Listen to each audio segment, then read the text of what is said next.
আপনারা দেখছেন press 24 channel. Guitar, তারপরে সঙ্গীতের কোন জায়গাটা সংযোজন করত, বহুরবীর আবহ সঙ্গীত করতেন শাহাদাত খান হিলু। নাটকের মধ্যে নতুনত্ব আনলেন তিনি।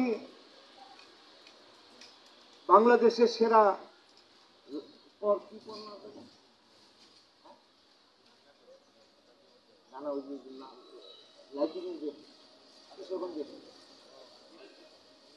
নীলোৎপলকর, যিনি বাংলাদেশে এবং বিশ্বের বহু জায়গায় স্টেজ লাইটিং এর যে একজন শিরোমণি, তিনি তার কাছ থেকে লাইটিংটা শিখলেন এবং মঞ্চে যে আলোকের যে আলোক সম্পদটা, এইটা এর আগে আর কেউ কোনোদিন ময়মনসিংহে দেখেনি।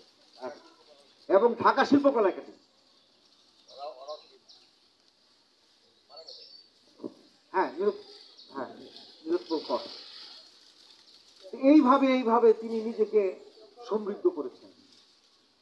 এবং আমি যে পোস্টারটা রাস্তায় দেখতাম, এই যে লুঙ্গি পরা, এই যে সামনে যে দাঁড়ায় রয়েছে, জাফুন্ডার গ্রামের এক সময় বন্ধ আছি নাকি, এখন তো অনেক কিছু করে, সে পোস্টার খাটাই দিচ্ছে দেয়ালে দেয়ালে, শিল্প মানব।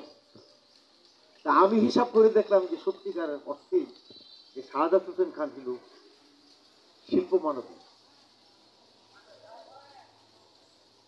যাই হোক, আমার কথা হয়তো অনেকের মাঝে হয়তো ভিন্ন রকম লাগতেছে যে একজন মারা গেছেন, তার সম্পর্কে এইভাবে কথাবার্তা, কিভাবে তিনি শিল্প মানব হলেন।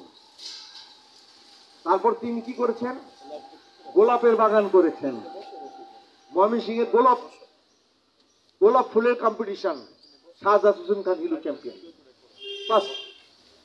এবং তার দেখা দেখি অনেকেই গোলাপ চাষে উদ্বুদ্ধ হল। আমার মেমোরিতে অনেক কিছু আসতেছে না। দীর্ঘমেয়াদী প্রশিক্ষণ নাটকের এই আয়োজনগুলি তিনি করেছেন। তিনি পৃথিবীর সমৃদ্ধ যত দেশগুলি আছে সবগুলি সফর করেছেন এবং তিনি রাষ্ট্রীয় সফরে একবার আমেরিকা গিয়েছিলেন শুধু লাইটিং এর উপরে কাজ করার জন্য। এই যে নাট্য আলোক সম্পদ, এই বিষয়ে তিনি রাষ্ট্রীয় সফরে গিয়েছিলেন। আমি খুব অভিমান, যেদিন তিনি যাবেন, আমি সঙ্গীত বিদ্যালয়ে আসছে, পুরি খাবো, চা খাবো, শোনা আমার তো টিকিট হয়ে গেছে গা। এই কথা শোনার পর আমার চোখ দিয়ে পানি পড়তেছে। কয় বেটা, আমি কি চলে যেতেছি একবারে? আমি সে আমেরিকা গেলে কেউ ফিরে?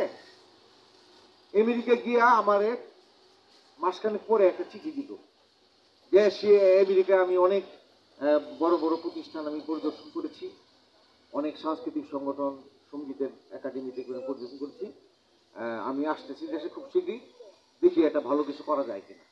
যাই অন্য কিছু না হোক, তিনি ফিরে এসেছেন বলে আমরা অনেক কিছু পেয়েছিলাম। হয়তো তিনি আমেরিকার জীবন যদি তিনি বেছে নিতেন, তাহলে হয়তো এরকম শাহাদাত হোসেন খান হিলুকে আর আমরা তার পরিণতি, তার শিল্প মানব হয়ে ওঠা, এটা আমরা দেখতে পারতাম না। আর আরেকটা জিনিস হলো, তিনি তো নাই, আমাদের সব গেছে এই শহরে। ওই বেটা কই আসিলি, তার খাইও না করি না, এইভাবে যে কথা বলার অধিকার আর একটি লোকের নাই আমাদের সামনে, একটি মানুষেরও নাই। এই যে ওনার বন্ধু অরবিন্দ সরকার জীবন,